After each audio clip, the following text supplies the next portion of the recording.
Good evening, everyone. This is the, sorry we're late. We just wrapped up a work session, which is under a separate link. But this is our September 12th, 2022 Town Board meeting. So welcome everyone tonight here and on Zoom. Please follow me in the Pledge of Allegiance. I pledge allegiance to the flag of the United States of America and to the republic for which it stands, one nation, under God, indivisible, with liberty and justice for all. And we have exit at the front of the building and the rear of the building for those who are here. And we'll go ahead and start with the first public comment. Anyone here in the audience have a comment? Go ahead. Yep, your name and Hamlet.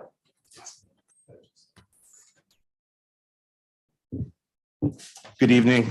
My name is Nick Lung-Bajensky. My Hamlet is Lewisboro. I wasn't planning to speak tonight, but I do, after attending and observing the work session, before the town is the question of accepting or not accepting the bid on the playground in our Central Park. And especially as a parent, I strongly urge the board to accept the bid. I know there's a lot of discussion of how to pay for the cost of it. And I additionally would, point out that if we don't accept the bid now, we're in a historic inflationary period in this country. So the cost of materials are going to go up. If we delay the cost of storing the materials, the question of that we've locked in a secured price, which has also inflated from the vendor that we're purchasing from. In addition, where are we going to store it? They're coming out 2 tractor trailers. We don't have the facility for that right now, so we'll incur costs on the materials. But also, being myself a union worker, contracts are on the rise. 10% inflation means that you're going to inflate the cost of the labor on this another 10%, and it's only going up and up. If we delay, I see costs will rise. So in addition, I would also urge that we use the ARPA funds. Those are funds from our National Congress, from the federal government. Those are funds that were put to undo the harm of this pandemic that we're hopefully clawing out of or coming out of soon. Anyone that is the parent, as I am, of a young child knows that they've been put on screens. All the children, which we moved to this town to raise, our greatest treasure, can benefit from having this Central Park. And I think as far as considering that and considering the benefit, the massive benefit to everyone who, comes here to raise their kids and grandparents that stay here to take their kids, this will be of huge benefit. So $314,000 of American recovery money, I think, would be well spent. Of the roughly 1.2 million that we have, I think it would be good. And I know there's other expenses to consider. I know there's, many things competing, but this is here now. This community has spoken, not just with votes, but this community has spoken with the fundraisers that we've put in place. I know everyone here has supported those and you've seen it. And so I think just in a de facto way that the community is behind it. And I would urge personally that $314,000 of ARPA money be allocated for the things that we found that go above and beyond. And then one last thing, 30 years ago, we learned that there should be a fence up around that park.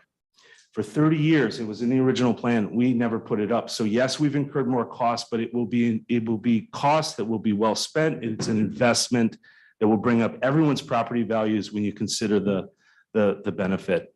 Thank you. Thank you, Nick. Anyone else here would like to speak?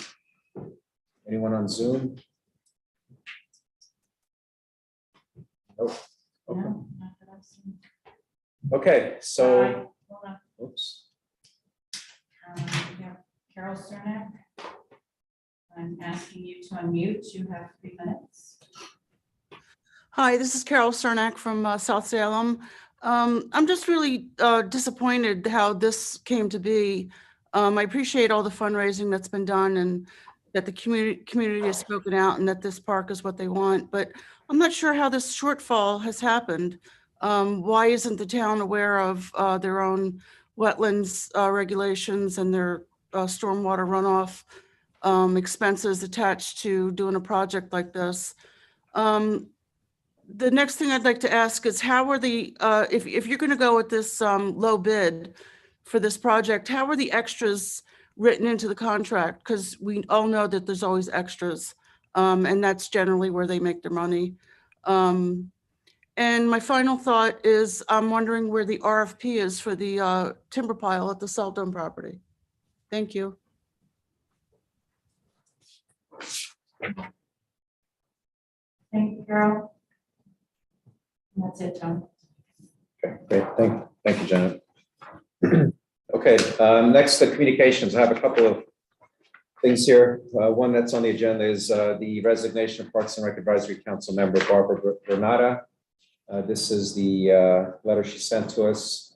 She sent it to Ian Harris, who's our chair of the Parks and Rec Advisory Committee.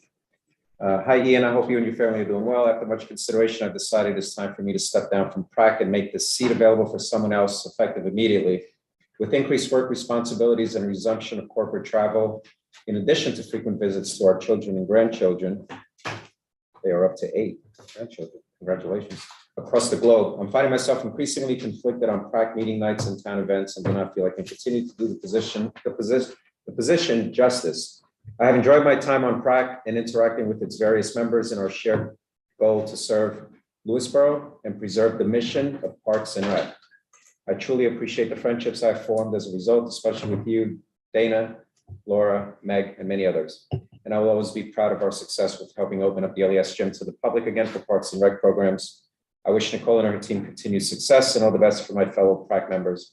And I hope to see you all again soon around town.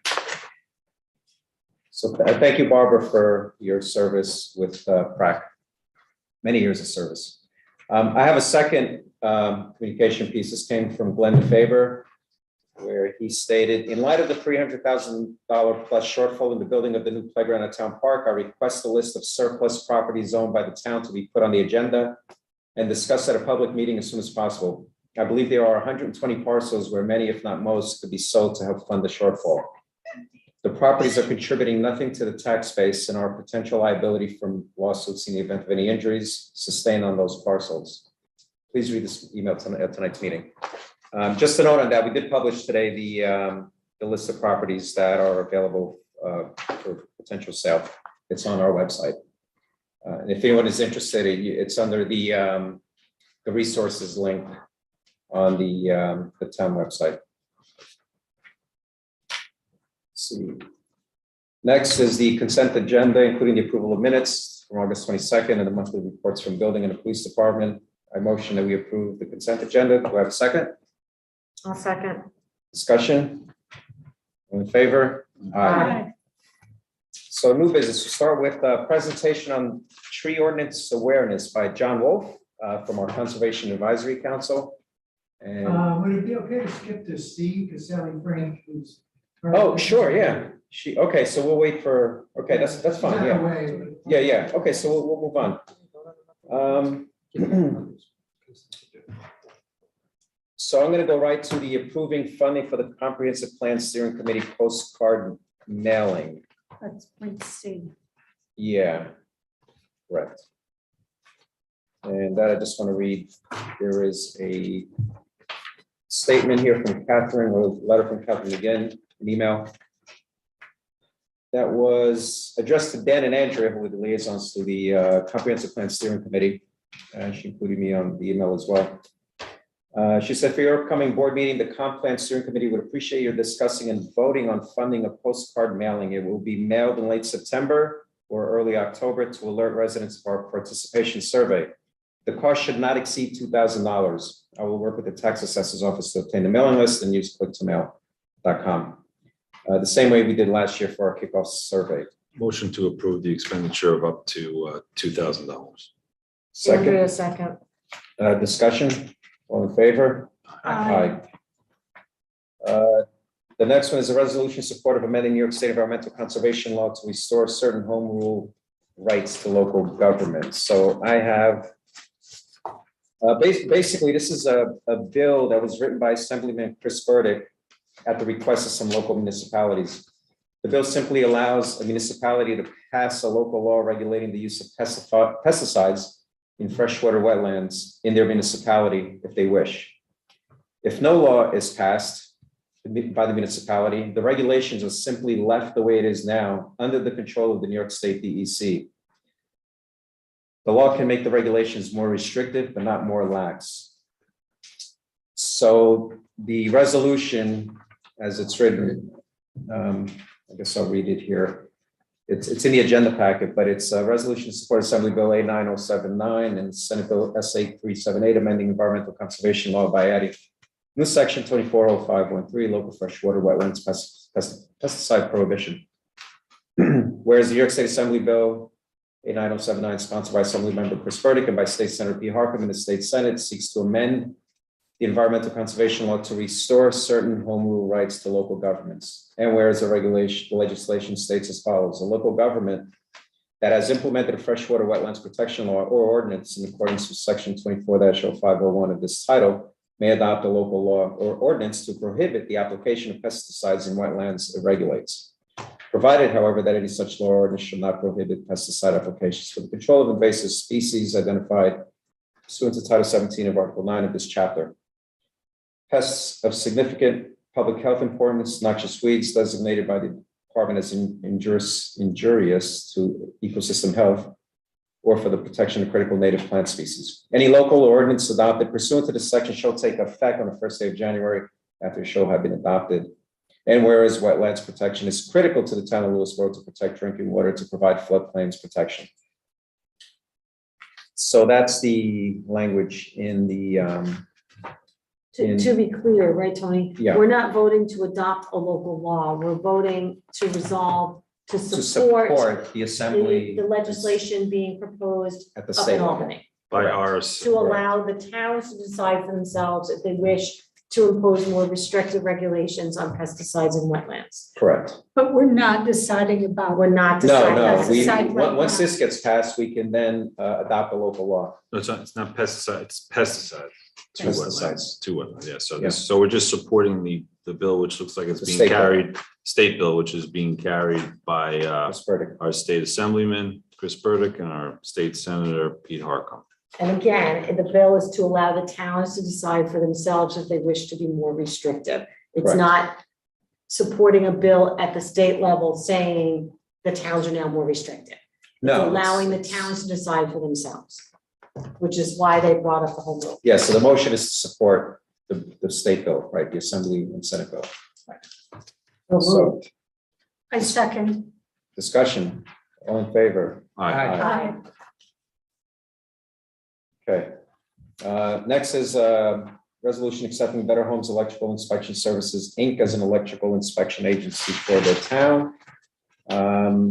We have the building department's okay with this, but here is the letter from Better Homes Electrical Inspection Services. To whom may concern, I, Jimmy D. Raphael, president of Better Homes Electrical Inspection Services, would love the opportunity to serve the electrical contractors for the town of Lewisboro.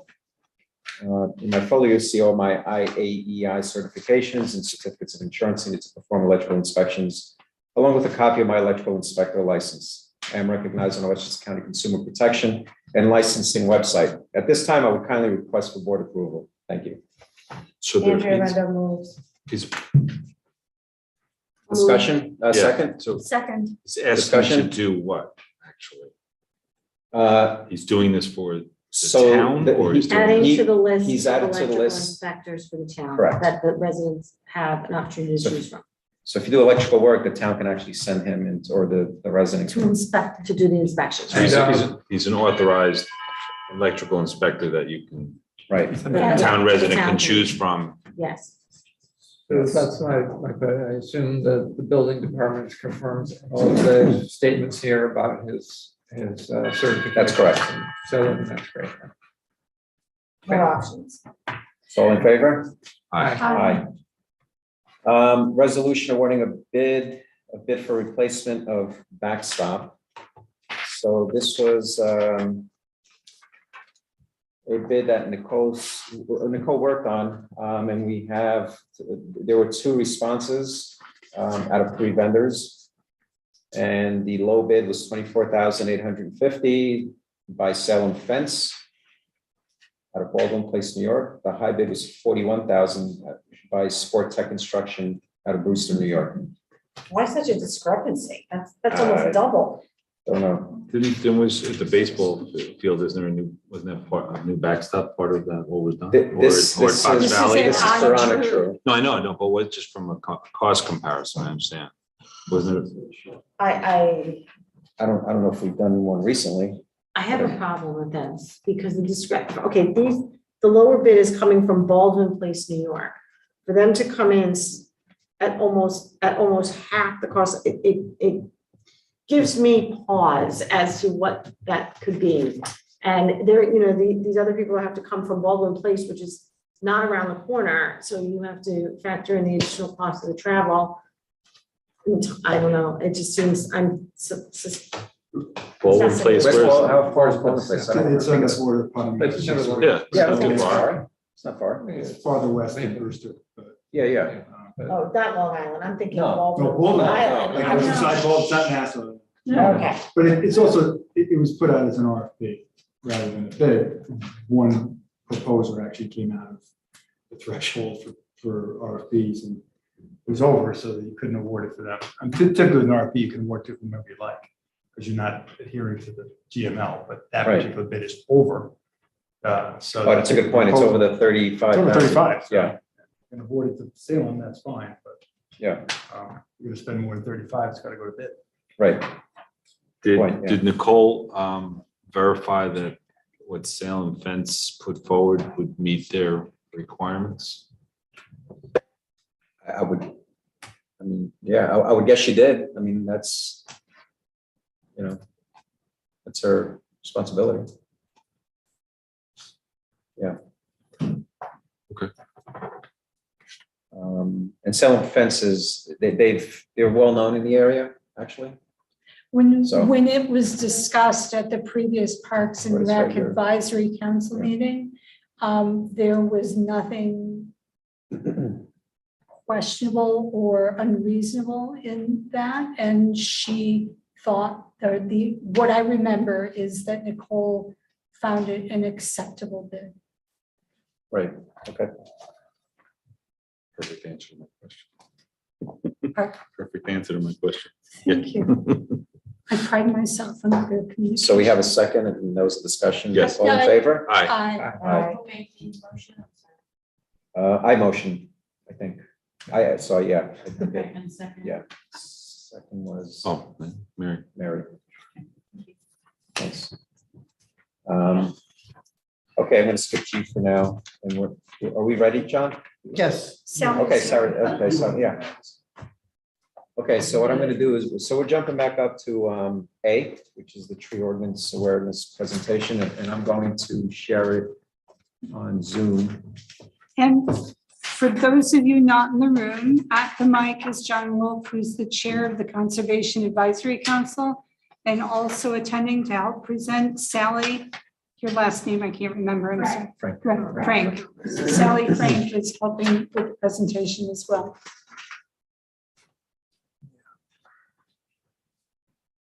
Okay.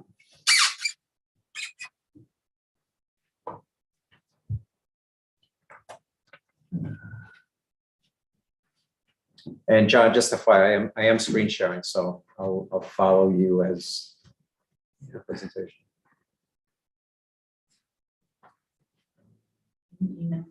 Yes. Mhm. I'm not sure what this. Yeah. So. Let me just get this full screen.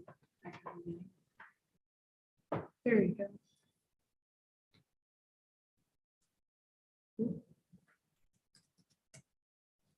So.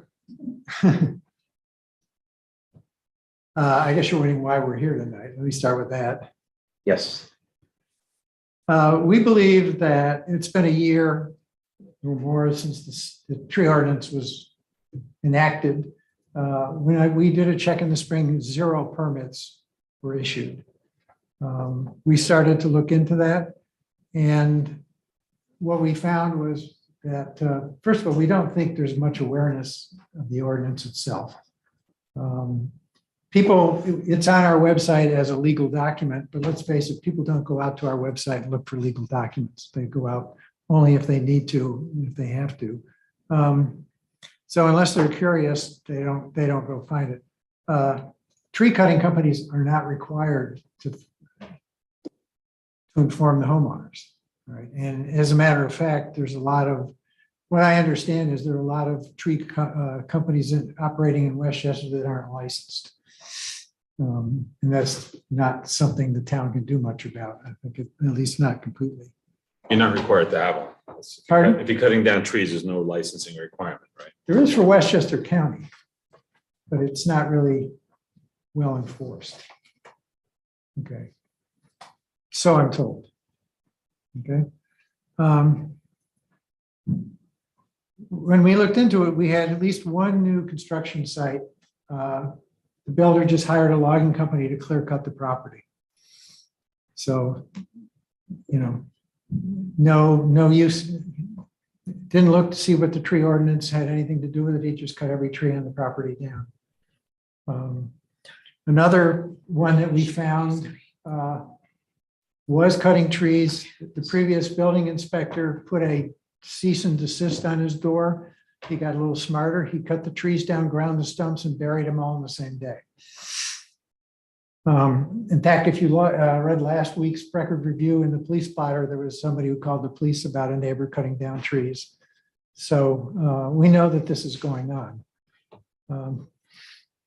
We think the residents don't know when a permit is needed or not needed. Residents don't know who to make the decision about the trees. And in some cases, they know and they don't care. We've had discussions with the building department. As you well know, they're kind of under siege. They are overwhelmed. And so the tree ordinance is not top of their list. I think getting things built is. So this has hindered their ability to enforce it. I mean, they were given that job, I think, last year. I've talked to both Joe and Jeff, so it's pretty much the same. As I said, we've talked to both inspectors. They know about the ordinance. They're doing the best they can, but they don't have the time to really pursue this. You know, unlike the wetland law where you have a wetland inspector, there's a person out and about in the town who knows what's going on. It's also a well-known law. What we, the CAC, decided to do is to enhance awareness. That was what we decided was our mission. So as you will see Sally present, Sally has designed a mailer and a web page or a website that there's more than just the law. It explains things in terms people can understand. It's got Q&A. It has some information about trees. So it's something that motivates people. Why do we want the trees? So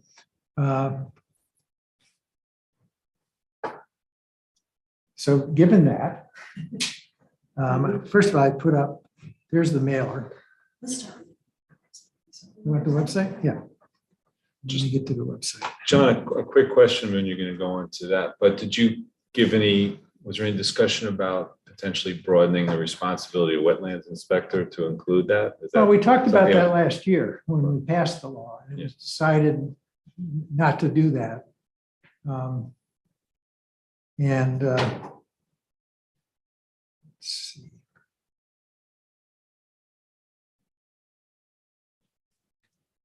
All right, I'm going to have to go out to the website.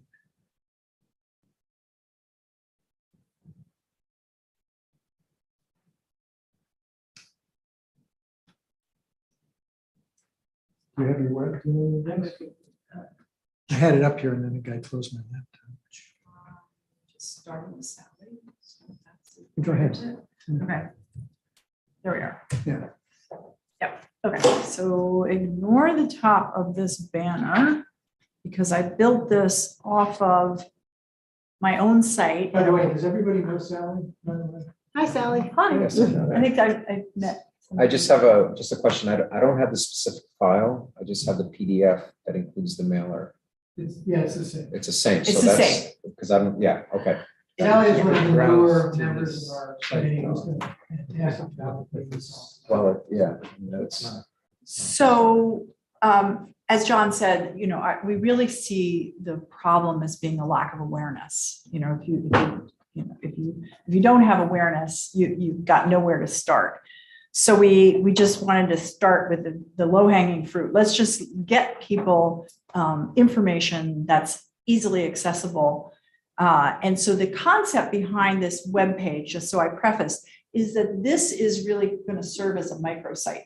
It's really going to be a link that is, it's actually and I searched it to make sure it was available, but it's like, I think it's like Lewisboro gov.tree ordinance. And it would sit inside the Lewisboro town website, but it would also be accessible from outside as a direct link and serve as sort of a microsite about the tree ordinance. And then the tree ordinance itself is linked through here. But this just creates a user-friendly, accessible way to get to that information. Because if you try to find information cold at the tree ordinance page right now, you kind of go down a rabbit hole if you're not used to looking at, you know, that sort of looking at pouring through ordinances. So that was the concept, is to try to make it really accessible. And this way, if there's a town email blast going out, we can remind people and have the link to the tree ordinance page. We can put it on postcards. We can reference that page in a lot of different ways to make it very easy to access. So this is sort of a dummy of what the page would look like. We would obviously work with the town's web designer or website administrator to create this page. Meanwhile, we do know that the actual link is available to the Lewisboro treeordinance.com or .org, whatever it is.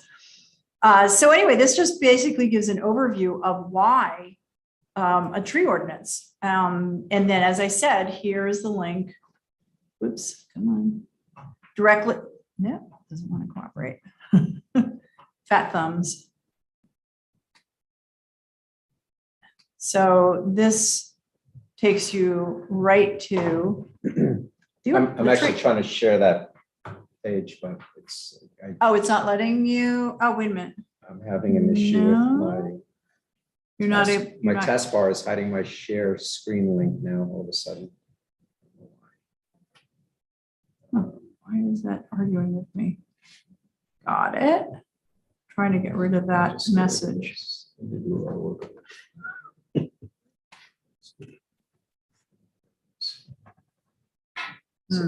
know what that. I don't know Here we what go. that is. I think I'll get it. Is that now. you? That might be you. That's. So I'm at your sallyfrank.com Right. link.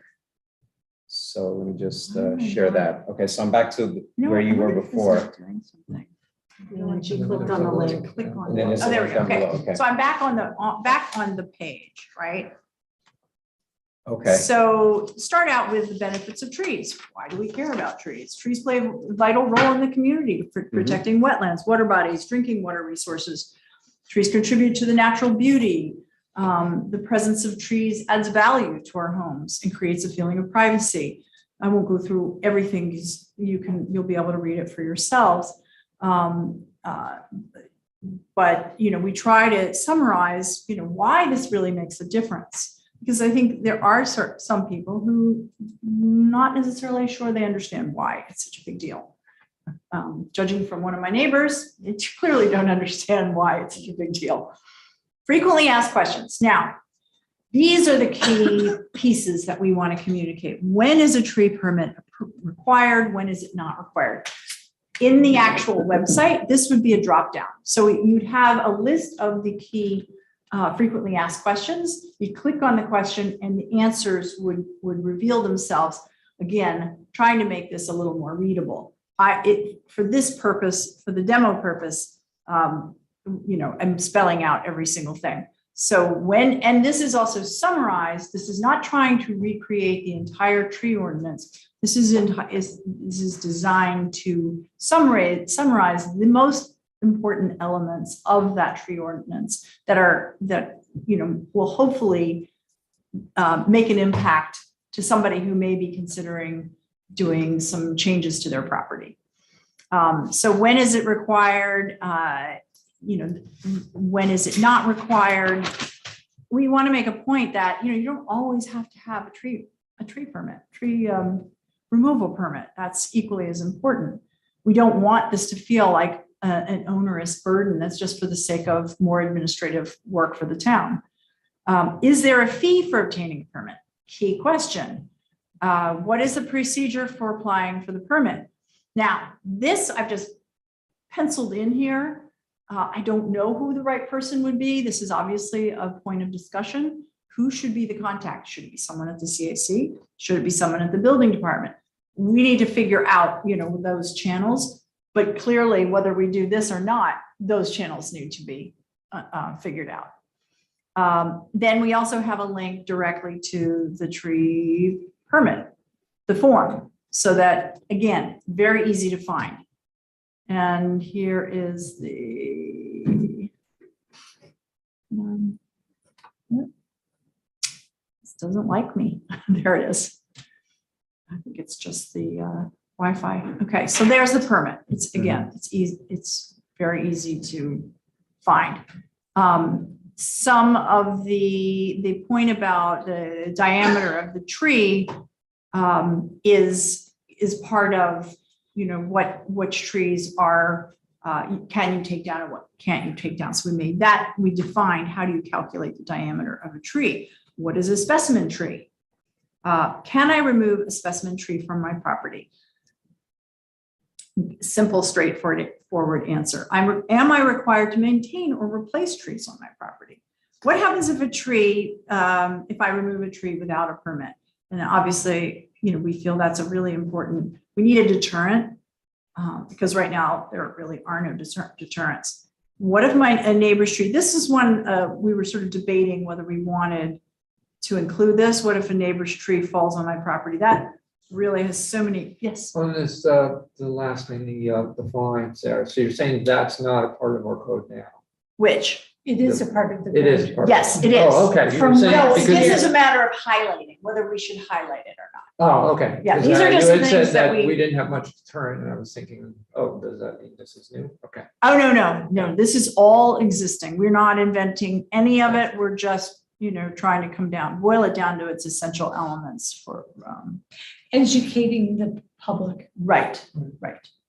And hopefully tree companies. And we've reached out to other towns and they all have the same issue. So. How long is a tree permit valid? And what should I do if I see my neighbor cutting down trees? And again, we need to have a clear understanding of what is that process. Are we, and that ties to our question about who is the enforcer? How are we going to enforce? Enforcement clearly goes hand in hand with this initiative to raise awareness. Without enforcement, it's kind of futile. The other thing we thought we'd make this more useful for residents is provide other resources. I mean, as most of you probably know, we're being hit right now by this beech leaf disease, which is killing off tens of thousands, hundreds of thousands perhaps, of beech trees in our community and all over the Northeast. And we can post latest information on it. Right now we have a link. If it'll let me open it. Yep. There we go. To the New York State Department of Environmental Conservation with an update on beech leaf disease. So this is another way this microsite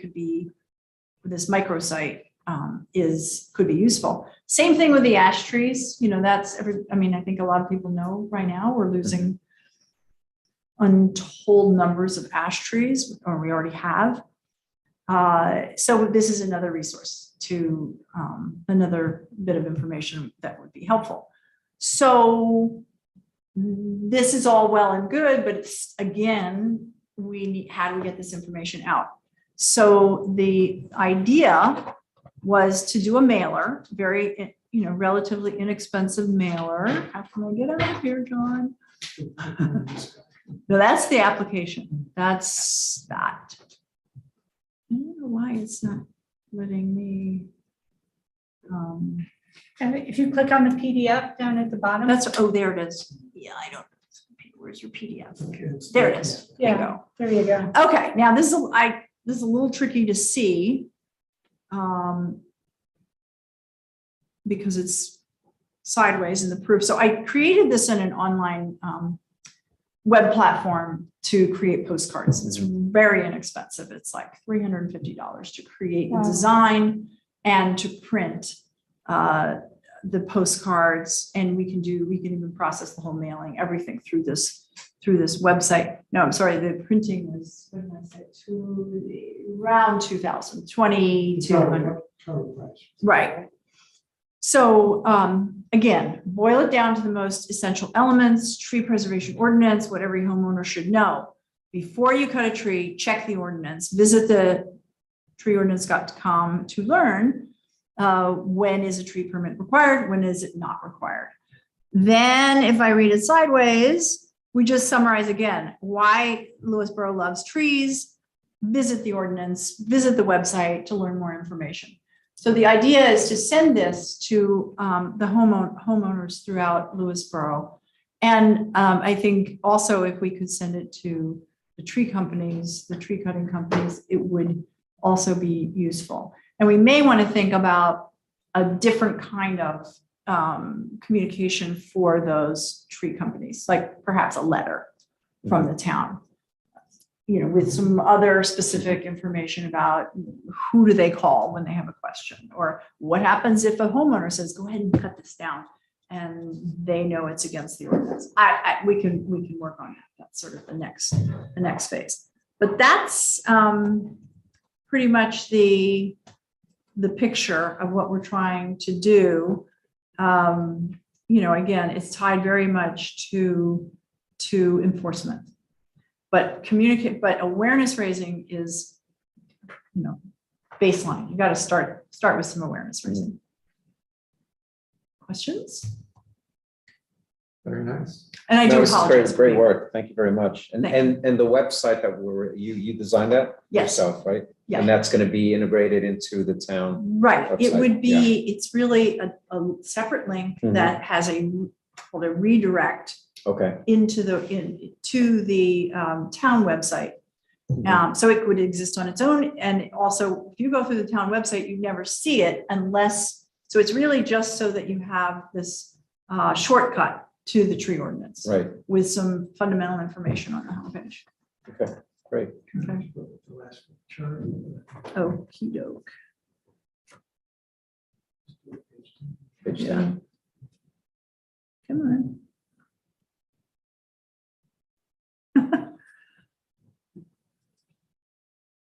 Okay. All right. I'll let you. So what we're asking the town board is first of all, to fund the mailer. And whatever is required to have us work with your web designer to get this out on the website. We had a good discussion at the CAC today about tree cutters, and the problem is that there's a lot of illegal tree cutters operating in Westchester County. They are supposed to be licensed. A great number of them aren't, so I don't know. Somebody suggested in the case of somebody building a house, there is an opportunity to make sure that they have a licensed tree company. When somebody's just cutting trees down, there's probably not much chance of getting it. The county of Westchester does license tree cutters. Is there a little note in your mock-up here about the requirement for a license? No, but we could certainly, Yeah, that was a something- discussion. My CAC was like a half an hour before this meeting, so we didn't have an update. But I think it's important. I mean, this is a complex problem.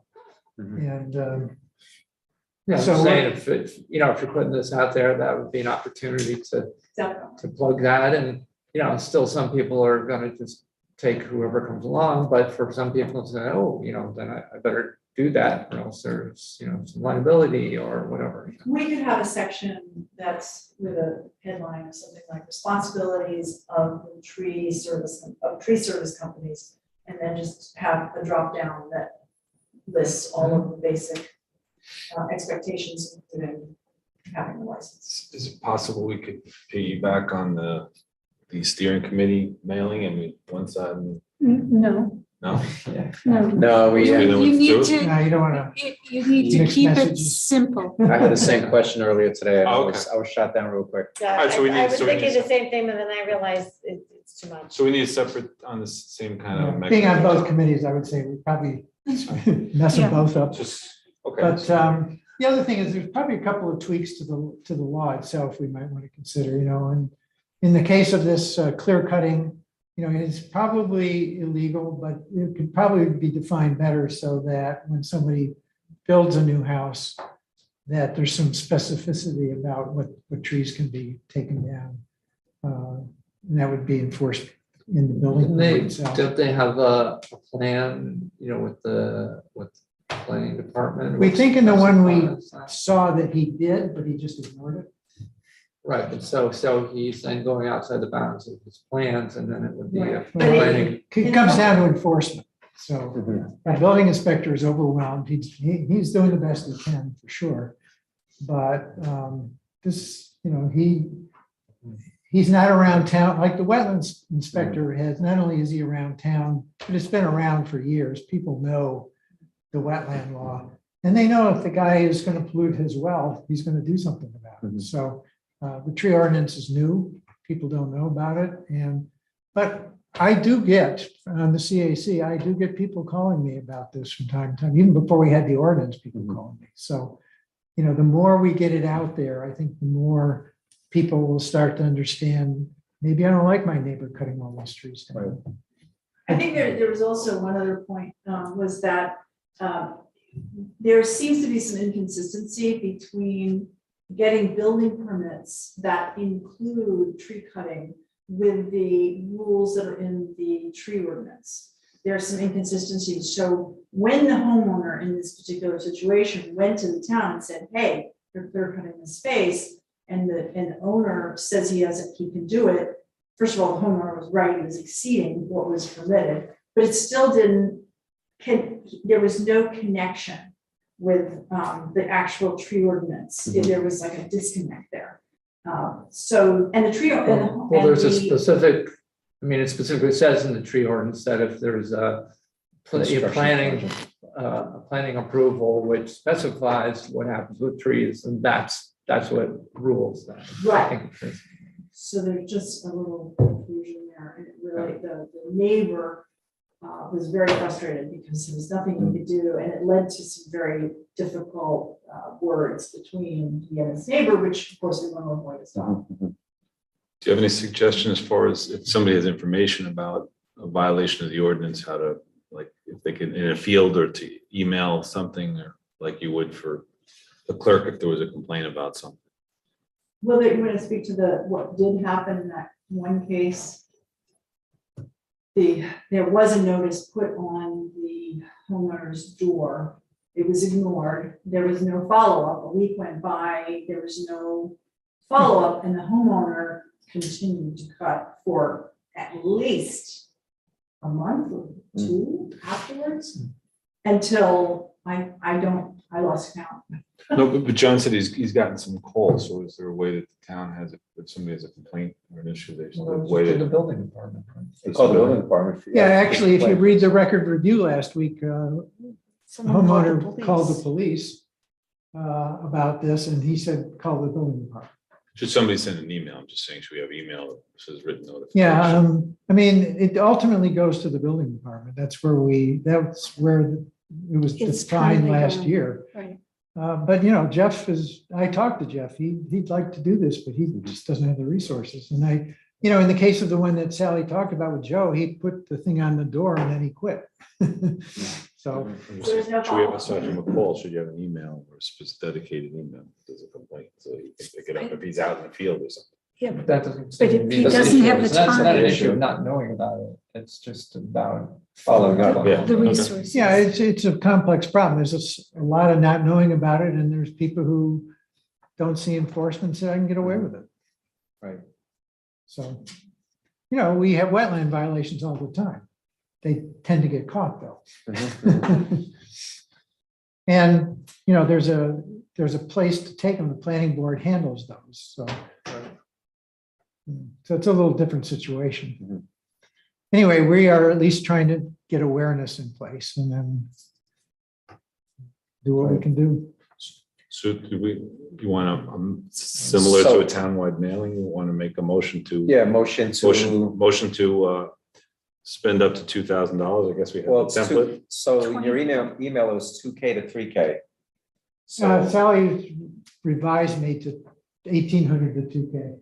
okay, So up to so up to 2K, I move that we resolve to allocate up to $2,000 for the Conservation Advisory Council to, for funding for an awareness mailer and webpage. second. Discussion? Discussion? All in favor? Aye. I, Thank you, Sally. Thank you for all your work on this, we appreciate it. Thank you. The other thing we'll have to work out is who we direct this to before we can say, we just have to have a clear understanding of who should be the person. Maybe we'll have to. I was gonna So say who's the Dan's CAC? liaison. He's the liaison to the board. So Dan. But I mean, what I mean is the materials, are we directing it just Yeah. open-ended to the building department, or is there a particular person we should say? When With you say the- questions for the public to Oh, ask them for questions that are gonna go, Sorry, yeah. how about the tree ordinance? Right. Do we, Question you're the about tree liaison ordinance. for the building department. Oh. Do you want to, I am. you are? Like Okay, questions around the tree so- ordinance. Right, so if, Would that be something that your committee would be willing to take on? Because I have a feeling that you would approach it with the care and, probably have to talk to the CAC Yeah. to make sure we take turns, being available, because we have all different obviously. yeah, obviously phone the numbers. volume depend, you wouldn't be able to do it if it was like every day you were getting. I just want to make sure we have a single phone number that people can call. And it could be that they call the building department knows to direct it, send an email to us and we pick it up. But I just think we need to figure out what phone number it would be, and then For the building, for reporting or for questions to the building department, for example. clarification So- questions, and for alerting the building. I would say it's the main number, the main Main building number. department number, and then there's a main email building Okay. at Right.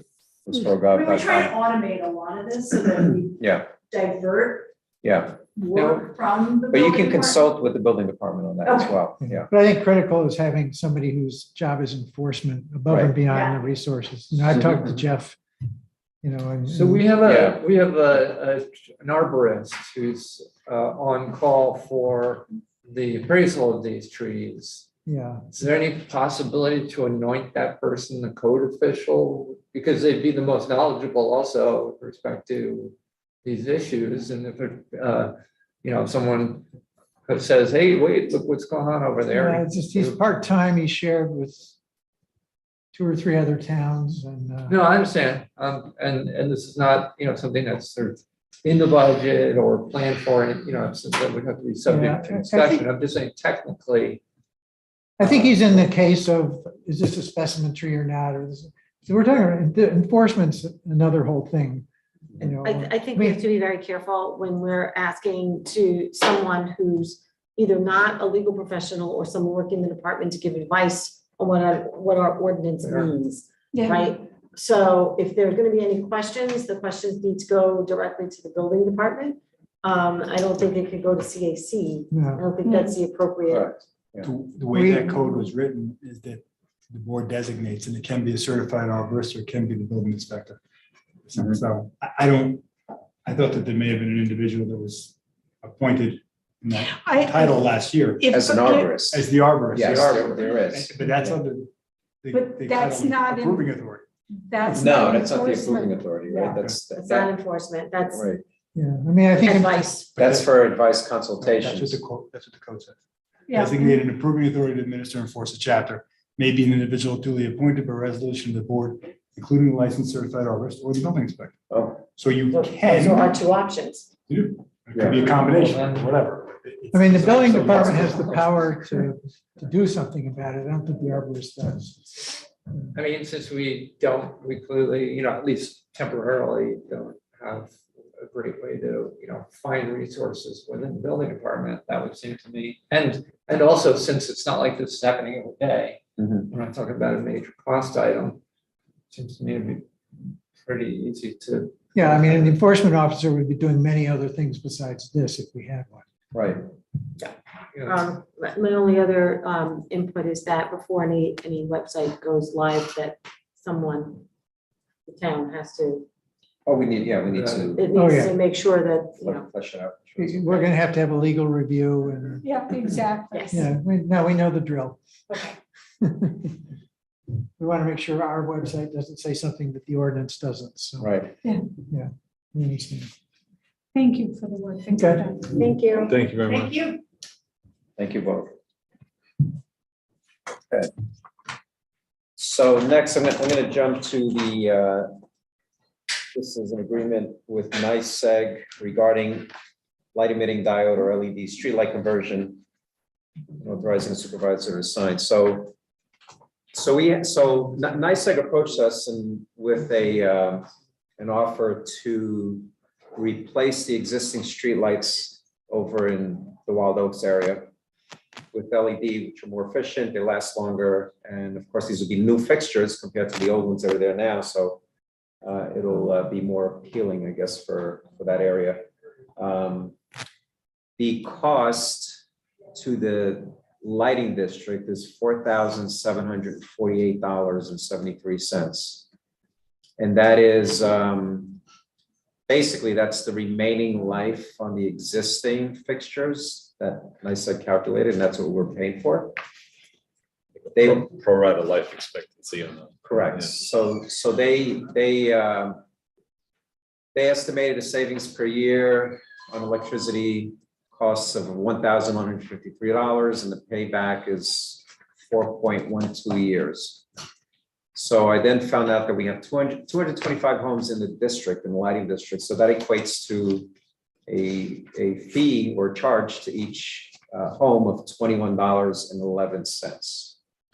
For those 4 years, or, well, It's a one-time fee. one time, but then after 4 years, they're they're gonna start saving $1,153 Per a year. year. Yeah. Okay, so basically, wait a minute. Say, what's the charge again per customer? 21. $21. 21, that's a one time. That's a one-time. So Correct. 21 out the first year, but about, how many dollars? How many customers? 225 So about homes. $4 back, $4 back? because it's $11.53 a year savings divided by 200. So you're asking me for $21 and I'll get it back in about 4.5 years in savings, right? 1 year, yeah.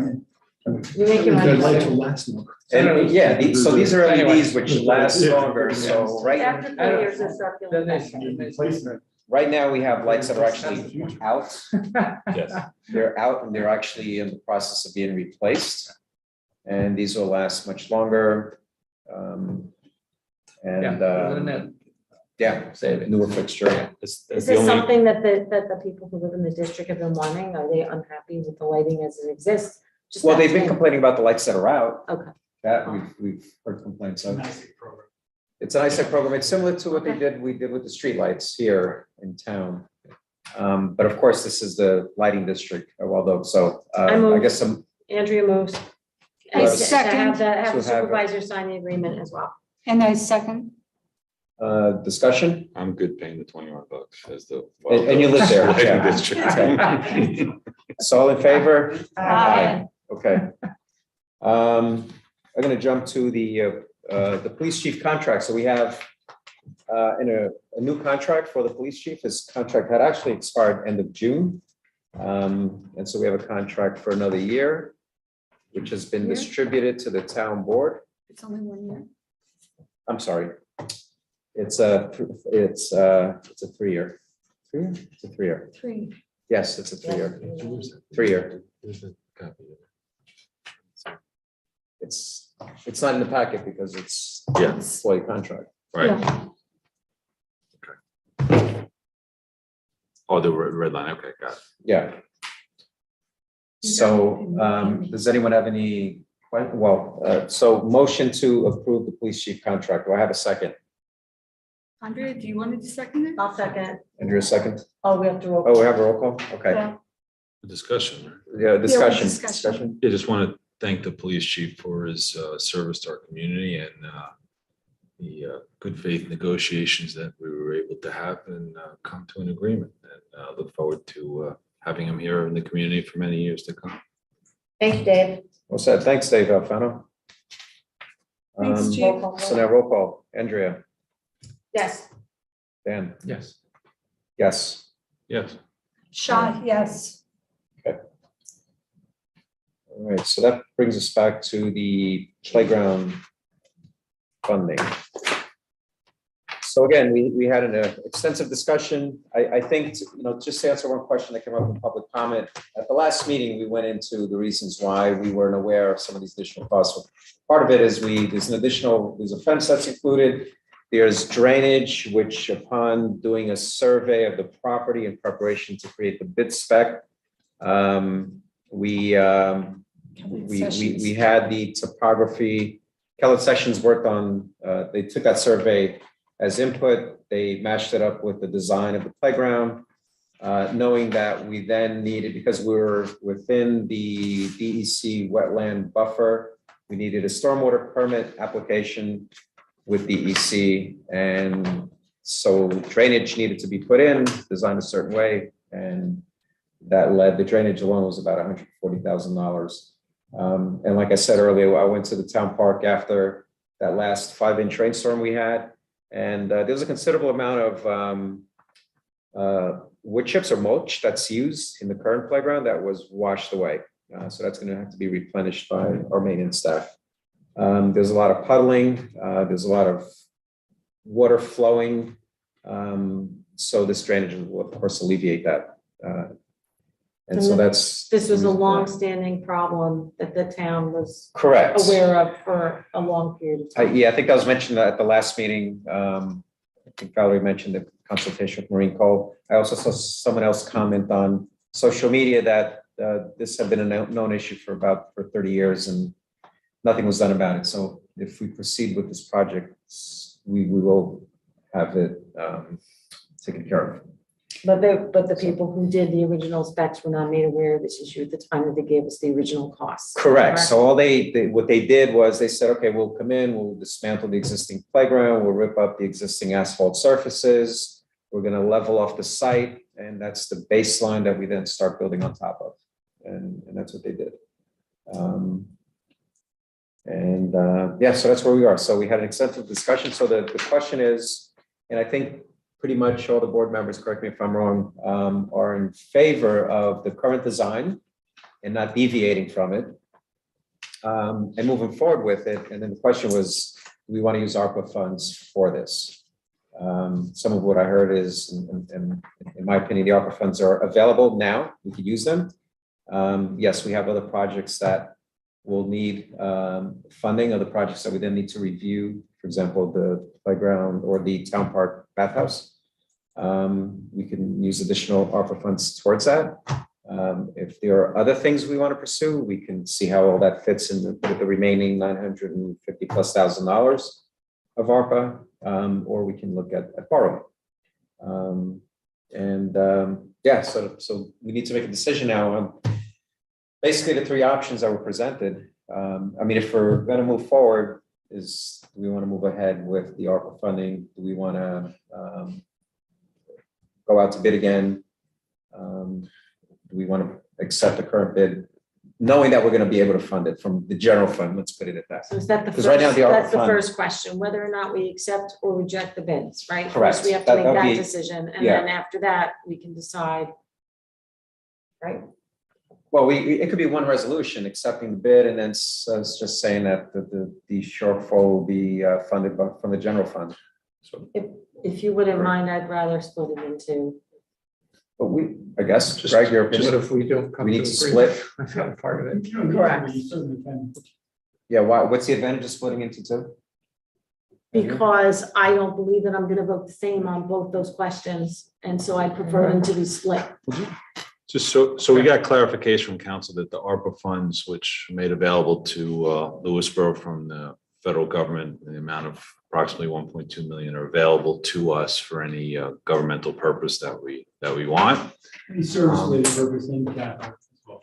Right. So we'll be able to utilize that money without any impact to the tax burden of the community because it's money that we received aside from. And to Having further paid add federal to tax. that, so those funds are currently sitting in our general fund. In which we could tap into for, any government service. The money's in the account. All right, so we want to go ahead and separate those. So the first resolution is about. Is to, authorizing- let's like Greg, because he wrote it up. If the Yeah. board likes it, they can adopt it, so. So the resolution would be awarding the bid for the Lewisboro Town Park Playground replacement to Yonkers Excavating Corp. Low responsible bidder meets specifications at a cost not to exceed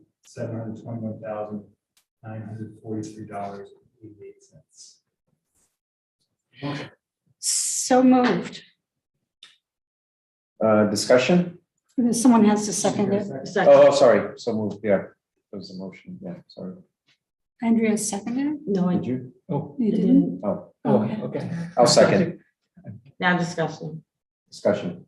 So I just want to preface by saying that my vote in this particular instance is based on the fact that I, with my whole heart, do not believe that by taking this back and putting it out for another bid, that we will get a better price. I think it's very unlikely, and I also think it's unlikely that we would get more bids than the two that we already have. And I agree. I appreciate the discussions that we've been able to have over the last couple of meetings and the supervisor was setting up this work session we had before. I think the project presents a once in a generation opportunity for our town to improve the lives of our families and most importantly, our children in a very inclusive way.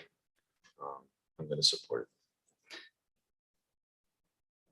Go ahead.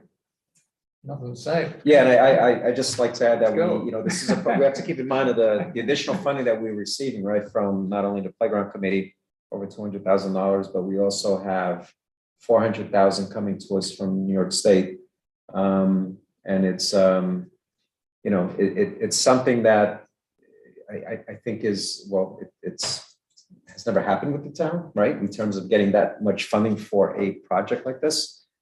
Combination of fundraising from residents and individuals and New York State coming forth and On this 400,000, a special shout out to our Assemblyman, Chris Burdick, for his tremendous work and efforts in making that happen for our community. And keep in mind that that started out as a $100,000 grant when I first applied for it. And then it was bumped up to 250 when we got you guys involved, and then when we had the Speaker of the House visit, he bumped it up to 400,000. So the more people we have visit, the better it seems to be. Yeah. But to be clear, we're just voting on accepting the bid. Correct, but And part of the decision making, was my point, is the fact that we have all these factors that have in accepting influenced my decision. the bid, we realize that we have an obligation to do the right thing and to do it well for the children of the community as well as the future of the community. What we're doing is investing in the jewel of our town, the town park. All in favor? Who was the second? I'm sorry. I was the second. I was the Get second. the roll call. Greg. Oh, roll call. Yeah. So we'll start with Mary. Shaw says yes. Squire. Aye. Aye. Welsh, yes. Brenda, yes. So motion is passed. Oh, right, motion carried. So the second motion, I'll let Andrea have the honors.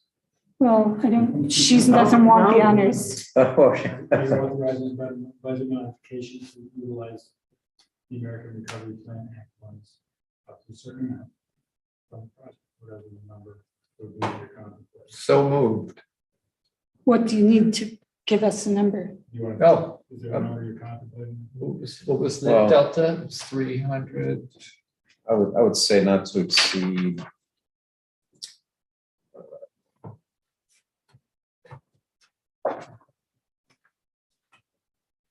$323. Round it up. Not to exceed 330. $350. What happened to That's ex- 314? What's not there? It was Wasn't it 320. It was never 314? 314. It was 323. That's what I said, In but this- Valerie in this- told me it was 314. Well, this is the spreadsheet I No, sent out. that was where I got my number. Okay. Yeah. Right, so I move that we make a budget modification to allow for the allocation of ARPA funds to the Lewisboro Town Park Playground Replacement Project in an amount not to exceed That's at 350. $350,000. Well, it keeps going up. Not to exceed. I have to come back. Is there a second? Second, Second. discussion? Roll call? The only Andrea? discussion I have is that I still stand by what I said during our work session, which is that I am uncomfortable using ARPA funds to fund the entire amount of this. I think that a hybrid would be better. So as far as roll call goes on this vote, mine is no. Yeah, yes. Well, if we're in discussion, I'll Let- just let- say. Let's do Okay. discussion first. I'll Yeah, go ahead. Just say that I'm in favor of using the funding because there is no reason for the taxpayer to start incurring bond funding and fees on this, since we have the money in hand. If we have other projects to do, we'll come start looking at the bonding needs for that. Greg, I have a question. Do we need to reference ARPA since it's sitting in our general fund? Can we just say not to exceed 350,000 from the general fund? The budget modifications from the general fund. Right. That's what, it's not in separate line. So can we, because I think that would help with any flexibility if we want to pursue Transfer from the general. because we are going through budgets now with Parks and Rec, and if there's a ban, Well, I think, just to, I think it's in still terms of what good. Andrea's I think it's still requesting. good to keep track of what we're sort of psychologically allocating, because there is an amount in there Mhm. that's, not part of other funding that we. Yes, it's that we dedicated identify. funding Yeah, source. so I would So say it keep it makes as ARPA? sense. Yeah, at least identify it in the resolution. Okay, that so as we that's go forward, yeah. We have like a virtual account relative to that. So that was how we motioned, okay. We have a second from Rich. Any more discussion? Any more discussion? I think that if we use part of the ARPA funding, or if we take money from the general fund to pay for this, we can continue to fundraise for the playground and the park. I agree, yeah. And we can look at other sources, I mean, like the Other sources Silver such Mine as, project, right? Whenever that comes in, we can look at, if there's other parks and recreation or even infrastructure money from the Build Back Better thing from Washington. or if we find a donor who would like That to too, yeah. sponsor as Yeah. well, if it's a corporation or. Yeah, On that issue, Greg, which Valerie was kind of touching on, is do you know, as far as naming opportunities, what the state of the law is for our town? You could name the playground. like Pepsi Cola Playground. You could, There's no prohibition against No that soda, if, no No, All right. parks, they- My apple juice. You can components of the park. So we can do that. The pieces, not the whole. You're saying the whole of the playground, like one big sponsor for the playground as a whole, possibly? Yes. Yes, Okay, if the price is right, as I said, sure, why not? okay. Within, work on within reason. Yeah. I mean, we wouldn't want it to be the Budweiser playground. Right, it would have to be, yeah. So, I mean- okay, The king of playgrounds. yeah. I like that idea. That's, yeah. We should Work definitely- on it, All yeah. those things are possible. and All this- Yeah. We haven't We- not voted. we We're haven't- in the Yeah. middle of You discussion. file- We're almost No, I'm done. not pushing, I'm trying to So we need a roll call, make it. right? Was it, but you're designating ARPA in the resolution? Yeah. Yes. Yeah. Fair. Consensus is yes. It was Supervisor Gonzalez motion. I think it was. It was your. Dan's Dan motion, seconded. Rich seconded. No, Tony seconded. Tony No, seconded, Rich Rich did. seconded. This one I said, yeah, the 350. Everybody said second at the same time, so So Dan and Rich, and it's 4-0, 4-0. we have to do roll call. Aye. But you have to do roll call. Oh, roll call, Tony, aye. Myself. Well, yes. Rendo, no. All right, Shot, yes. You writing them up, Greg? And sending them? It's done. Sorry, It's that. done. Well, we're gonna continue working on the funding, right, Valerie? Sure. Yeah. Valerie, Yeah. Valerie, we're not done with fundraising, are we? Oh, No. no. We'll keep It's too going. much fun. They're unstoppable. Yeah. So Greg, in terms of my shoes are dried logistics, out from last. and notifying the bidder, Joe should give him notice of the award. Joe should do that, Joe, And, yeah, I mean, he's the bid assistant. Yes. Right? right? And the bid bond, the performance bond, Mhm. and the materials and payment bond have to come for review, which I would typically do in their insurance. Okay, And then once that's in order, you can sign the contract. okay, so I'll follow up with Joe tomorrow morning. Val, I'll volunteer again to help you fundraise. Yeah. I'll go You know- from there. Yep, And Greg, I'll you'll get be there Greg, you'll too. get an additional insured endorsement, not just a certificate. Oh, you're listed as additional, absolutely. We're gonna get one for you. Coverage limits. Barnett's. Also generally as, Yeah, exactly, right? workers' comp, disability, liability. The whole 9 yards. So, okay, well, thank you for that. So that finishes the new business. We move on to public comment number 2, which is restricted only for the current agenda items of the meeting. So any comments from here? Anybody want to say anything?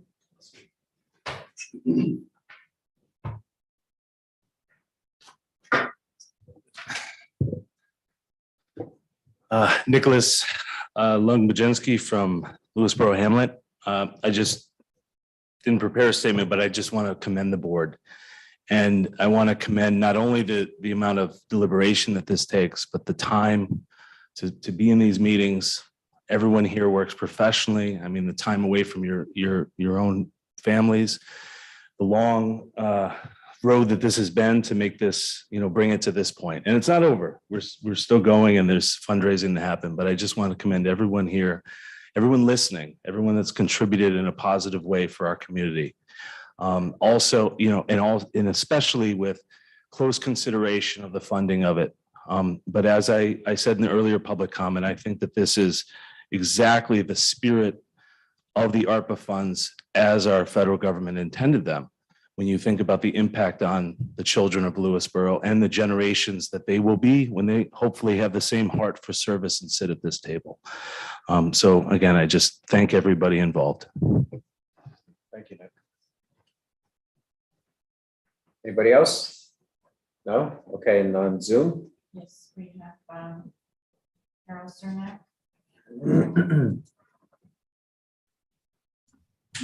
Hi, Carol Cernak, South Salem, New York. I do have a concern about how the town goes about making these decisions and what seems to be the lack of preparedness for what's allowed and what's not allowed.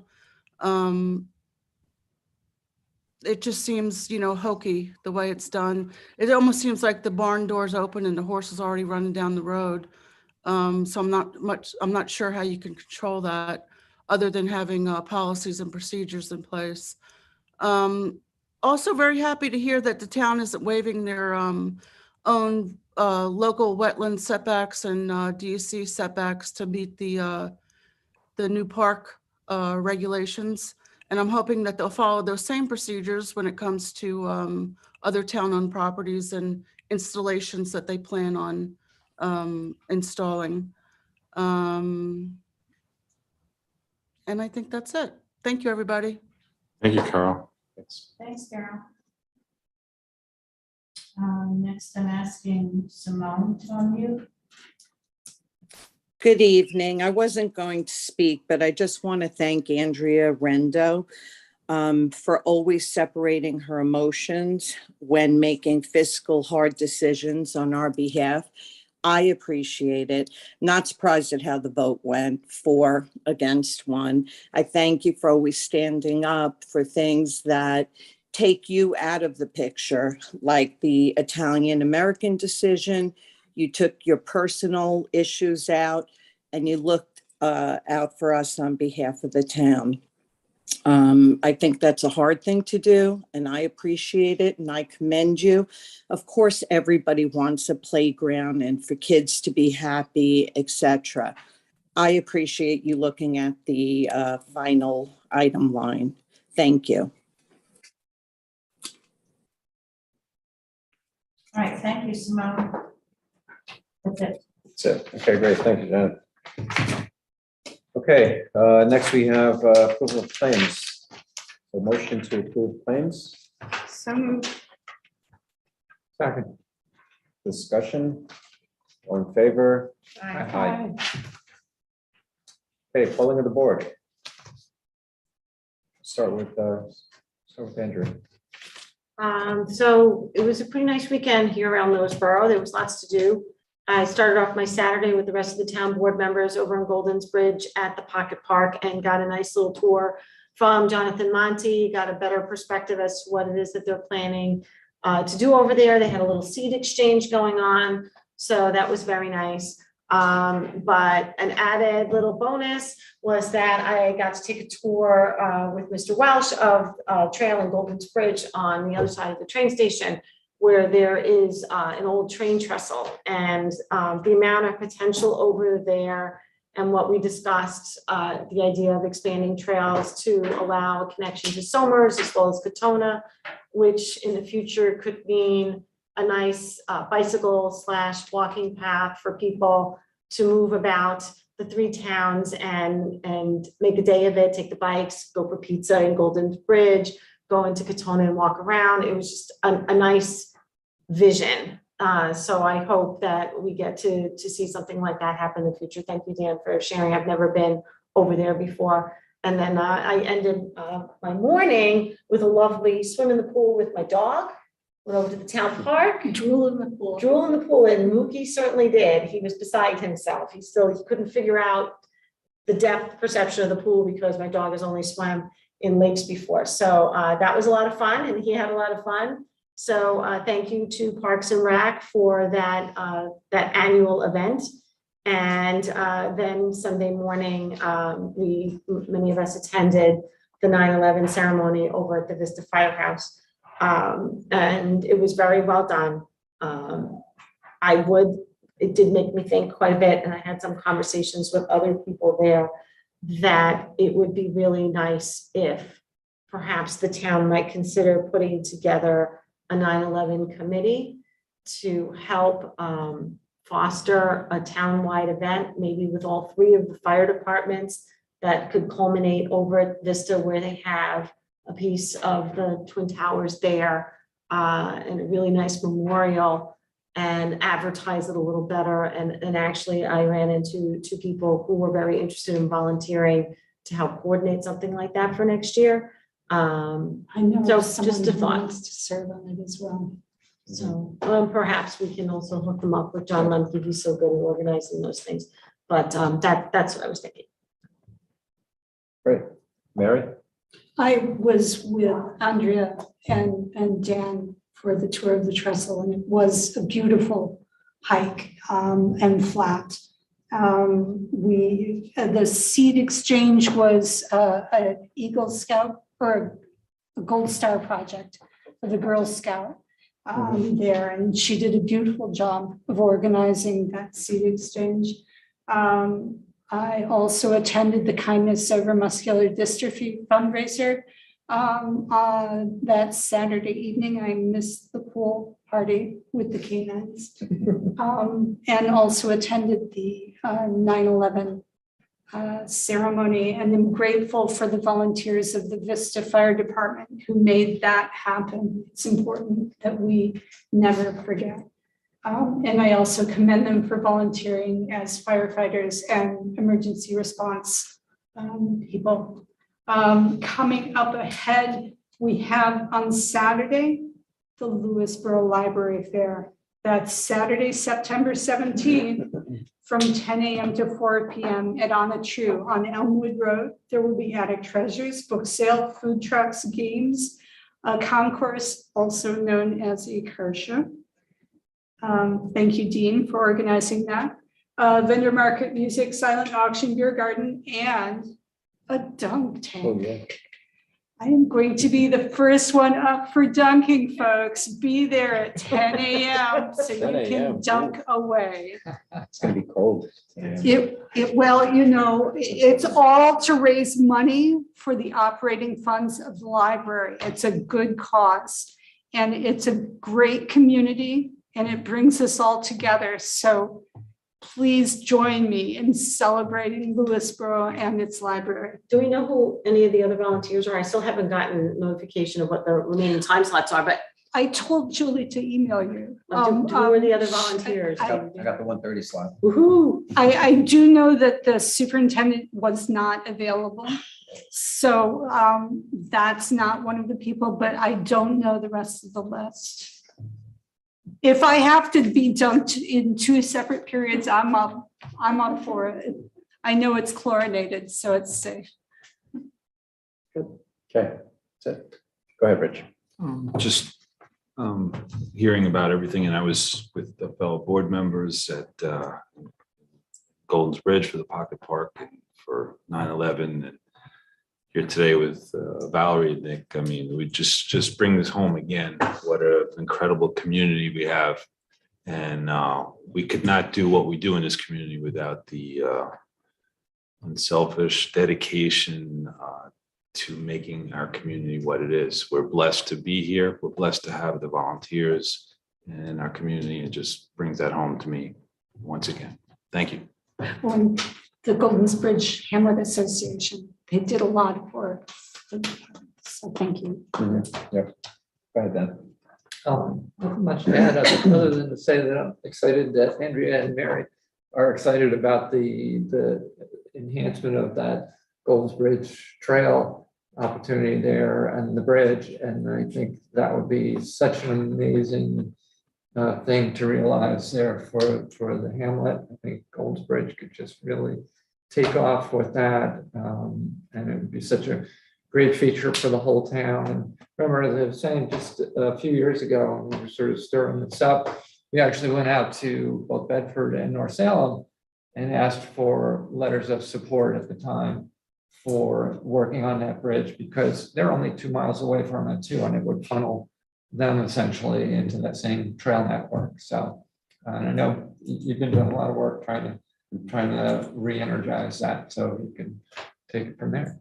Yeah. So to pick up on that, on the train trestle, so that is property that's owned by the DEP. So I've been trying to get them to agree to work with us. They've been pushing back just because of various reasons, resources, both financial and personnel wise. But I reached out again about a month ago, and then I had somebody who is like the head guy at the DEP that works in our area, and he reached out to me, said he wanted to talk about it because coincidentally, he had just visited the trestle because they're trying to figure out how it would fit into their capital planning. because they really don't have any budget allocated to the bridge for maintenance or anything else. So we bounced around some ideas. And so there's going to be more to come on that. So hopefully we will be able to have what I like to call our version of the Manhattan High Line with that trestle. So yeah, so more work to come, but it's, I do see a glimmer of light at the end of the tunnel after a couple of years, and Dan, started, spearheading the effort, and hopefully we'll do something good with it. But it's a great connection to the existing rail trail that the Lewisboro Land Trust worked on, that the DEP allowed us to build a few years back. And it's a nice loop around the reservoir. And I actually live in the area, so I do my runs around there. It's pretty cool. So yeah, so looking forward to more good news on that. Yeah, the Vista Fire Department, the 9/11 ceremony was great. It was an opportunity for us to remember, of course, all those who passed on that day. And the tremendous work of our first responders. So we should never forget, the efforts that they put into protecting and serving us. And also the folks that since that day have continued to protect our homeland and who are vigilant and have both civilian and military. I know my son he's a civilian employee. He just spent 4 months in Iraq doing just that. So the other thing I want to thank John and Sally. This is something I've been working on for a while with the tree ordinance. So glad to see that we're putting some marketing information out there, and hopefully we'll have some success with that. The library fair, yes, 1:30, I'll be at the dunk tank, so come on over and try to dunk me. The property list. So we have promised to put out a property list of properties that are currently available for potential sale by the town. So that is on the website today, as of today, under the resources link on the website. So thank you all very much for coming out. That's all I had. There is a blood drive on September 29th, sponsored by South Salem Fire Department and LVAC. Yeah. Just remember that. What time is that? The hours on that? I think it's a full day Yeah. thing. Starts in the morning and runs Yeah, till is it, you evening. have to make appointments in advance, right? You do. It's probably better Okay. that you make it. American Red Cross website. And just a question with the list of properties, is that going to include all the properties if foreclosed on, or just vacant land? Right now, it's properties that we own. We have a separate list of properties that are pre-foreclosure, but we're not there yet with those, because some of them are coming out there. So we're going to be working on that with Greg and Jen Harrows. But the ones that we have that were posted are the ones that are currently town-owned and that are able to be sold. Yep. Anything else? Your motion to go into executive session, I believe, right? Or the next meeting you have to. Yeah, the next meeting is Tuesday, September 27th, 2022 at 7:30 p.m. here at the townhouse. And now Motion to go into executive session. to discuss real estate and Personnel? a committee appointment. I have a personnel. Second. Discussion. All in favor? Aye. Thank you, everyone. Everyone who's here.